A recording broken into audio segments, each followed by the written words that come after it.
Dr. Wood, author of the book Miracles Minutes. Today's subject matter is agape love.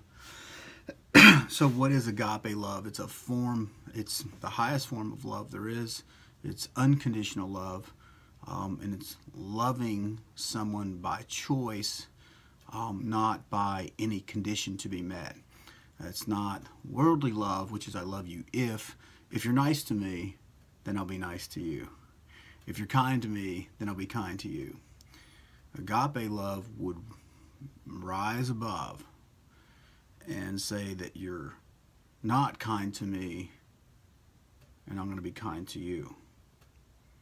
It's not looking to get anything in return. The only way you're going to get there is that you have so much love in yourself that you're not needing affections or love from another. It is the love that is ascribed to, say, that Christ espoused. He said, anybody can love someone who loves them back. That's not that hard. It is today, but he said it's not that hard. He said it's the hardest is to love the person who's done you wrong anyway, and somehow forgive them. So in other words, it's not, Don Miguel Ruiz's book, The Four Agreements, one of the agreements is don't take anything personally.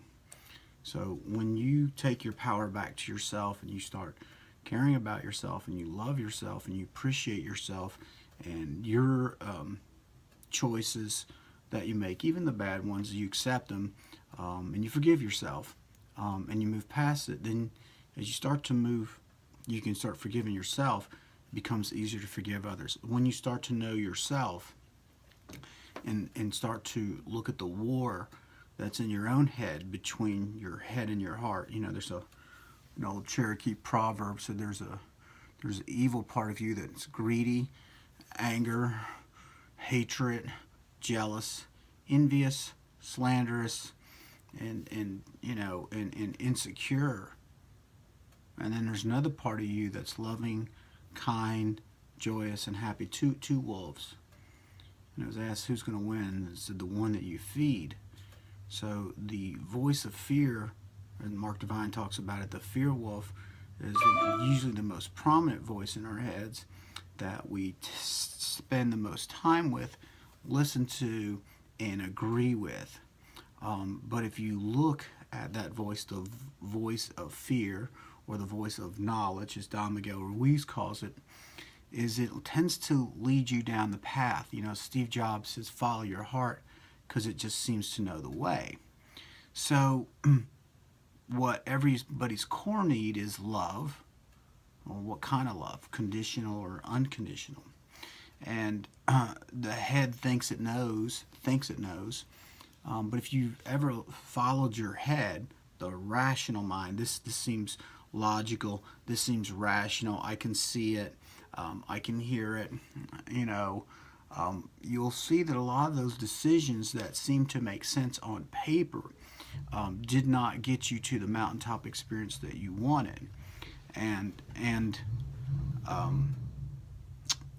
true love doesn't make sense. It seems like it's nonsense. It doesn't seem rational. This person's not good to me. I love them anyway. That doesn't make sense. This is agape love. It's it's the love of God. So that's the love that makes the difference in yourself and in the world. When we can love at that level, it's easy to walk away from others, and you should walk away if you don't have enough agape love, because you will get beat up. You're not strong enough to be in that battle. You're not battle hardened. You're not battle ready. When that fear person lashes out at you, you will take it personally. It will pull apart your emotional centers. You will then internalize it. Personalize, internalize. Take it into yourself versus into your head, one ear and out the other.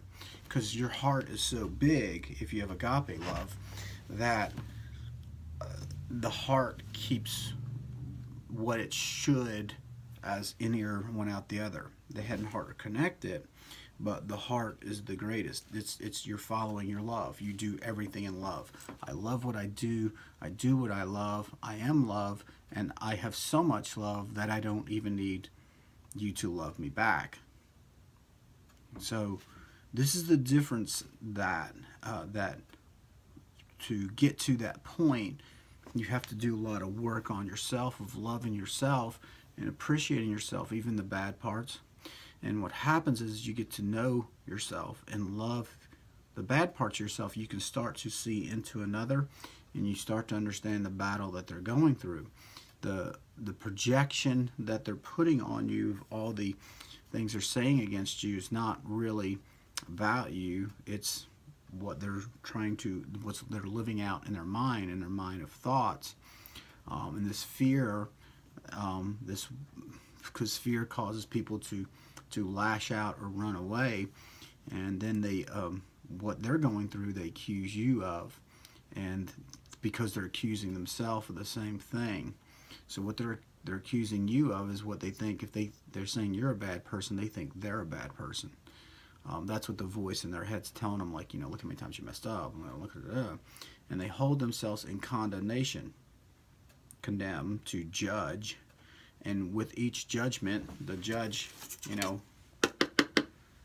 clicks the gavel and says, well, here's the evidence, and you're guilty as charged.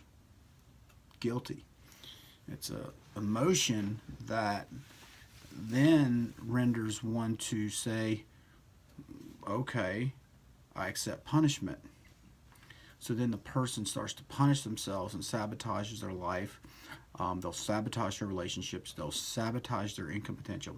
They'll sabotage their career. They'll sabotage everything.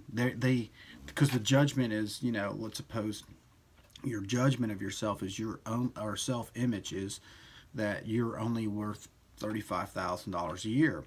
And let's suppose you start making 50. You look at 50 and you go, wait a minute, there's an idea that you have that's too much for you. So what you'll do is you'll screw it up, and you'll find out that you're back at within plus or minus $3,000 of say $35,000. So you could be 38, you could be 37, you could be 31, but you're within plus or minus 3,000 somewhere, give or take a few thousand, because that's what you're, quote, comfortable with, based upon your judgment of what you're worth in the marketplace. Now, I'm not saying be arrogant either, of that you're demanding $100,000 when you're first out of school and you don't know shit. Now you're being a little naive and a little foolish, but you know in your heart what you're worth, and your worth is infinite. But that's just, using money. So when you really love yourself, and agape love, you can see into other people's world. You understand what they're going through. You then let their accusations of you pass, because it's not about you. It's like, wow, this person really has a lot going on, and they really need love. Well, what kind of love? I mean, maybe they need tenderness. They're upset, or maybe they need compassion. Maybe they just want to be heard.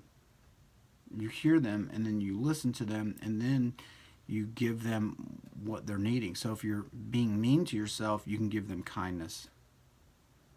And they may lash out at you at that point. But remember that it's not about you. It's what they're going through in their head. And the only way to get there is you really have to develop yourself as a person to truly love yourself unconditionally, forgive yourself, and have compassion for yourself in your own battle in your head, to make peace with yourself. So that way you can bring them your peace to their war. It's Dr. Wood. Have a great day.